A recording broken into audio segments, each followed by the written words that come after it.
오늘은 내가 공부를 왜 못하는지 알아보겠습니다. 공부를 못하는 사람들의 이유는 다 비슷합니다. 유튜브나 주변에서 공부 선언을 하고 급격하게 성적이 오르는 사람들을 보며 나도 저 정도는 할 수 있다는 착각을 하게 됩니다. 하지만 막상 공부를 시작하면 88%의 사람들은 문제를 풀거나 공부할 수 있는 능력을 갖고 있지 않습니다. 우당탕탕 무작정 책상에 앉아있다. 결국엔 세 가지 중 하나의 결론을 내리게 됩니다. 하나는 문제를 양치기 하는 것이고, 다음은 유명 인간 강사의 강의를 결제하는 것이고, 마지막으로 가장 안 좋은 것은 개념이 제일 중요하다고 생각하며 개념서를 파는 것입니다. 이게 왜 최악인지는 이따 말씀드리겠습니다. 양치기는 특성상 많은 학생들이 쓰는 방법이라 그들과 유의미한 격차를 내기 힘들 뿐더러 성공하기도 매우 어렵습니다. 공부 관련 예능에서 같은 문제를 여러 번 푸는 상위권 학생을 많이 보셨을 겁니다. 그런데 방송에 나온 잠깐의 모습은 봤어도 지난 10년간의 공부 모습이나 실제 수능 결과는 못 보셨을 겁니다. 그럼에도 이미 수백 명의 학생이 이렇게 공부를 하고 성인이 된 후 미련이 남았다면 노량진이나 강남으로 발길을 돌렸을 겁니다. 일정하게 높은 성적을 받는 학생들은 시작부터 결이 다릅니다. 공부 방법도 중복을 거르고 지루할 틈이 없고 스트레스를 받을 일도 없습니다. 성적이 잘 나오는 학생들은 머리가 좋아서 성적을 잘 받는 게 아니라 같은 책을 피고 있더라도 다르게 여러 채널로 받아들이는 학생들이 성적을 잘 받는 겁니다. 근데 학생과 중고등 강사들 혹은 선생들의 입장에서 봤을 때는 AI 알고리즘처럼 공부를 하는 모습과 결과만 보이기에 나도 저 정도 노력은 할 수 있지, 혹은 1년 죽었다 생각하면 누구나 유의미한 성적을 거둘 수 있어라고 착각을 하게 되는 것이고, 그렇게 1년 더 공부를 하는 학생과 공부를 시키는 강사들이 수십만이 되는 것입니다. 일단 좋은 강사를 고르는 방법을 알려드리겠습니다. 합격 수강생의 수납 평점 같은 지표는 중요하지 않습니다. 의대 10명,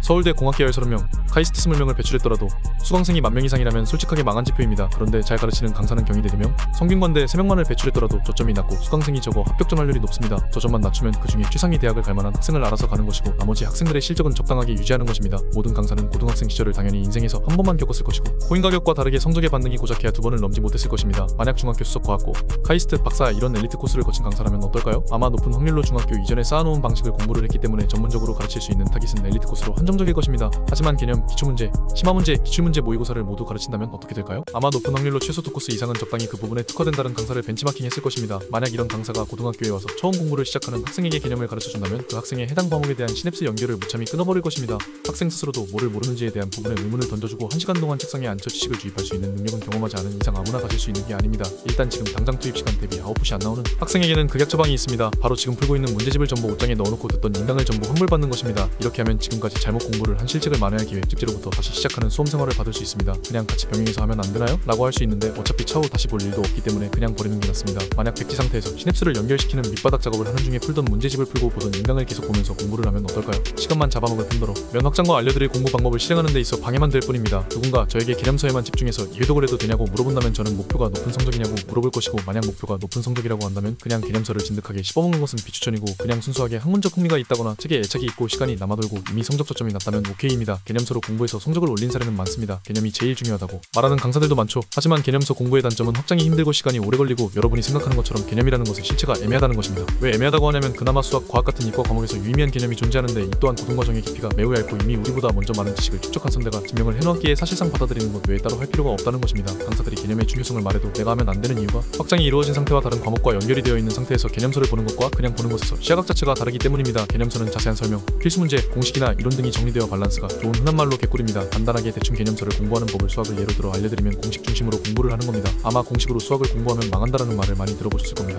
하지만 다시 말하자면 수학은 공식을 중심으로 공부를 하는 게 맞습니다. 사회과학도 마찬가지로 대부분의 학문은 공식 한 줄을 얻기 위해 학자들이 치열하게 밤낮을 매달리는 것이며, 이것이 단순히 수능뿐 아니라 학문계의 전부라고 봐도 무방합니다. 대신 공식 앞뒤에 두 가지를 붙여야 합니다. 공식을 만든 이유와 만들어진 공식이 쓰일 수도 있는 곳, 여기서 쓰일 수도가 중요합니다. 실전 문제에서 원래 활용하지 않는 방식을 활용하도록 유도하는 것, 이게 대학 교수들이 문제를 낼 때 즐겨 쓰는 방식이기 때문입니다. 개념서를 여러 번 회독하며 공부를 해도 되는 경우는 딱 한 가지뿐입니다. 이미 현행 과정을 맞춰 시간이 남아 선행을 하고 싶을 때, 이때를 제외하면 개념서는 그냥 공식 암기용 그 이상도 이하도 아닙니다. 공부를 포기하셨거나 공부를 이제 막 시작하셨다면 구독 부탁드립니다.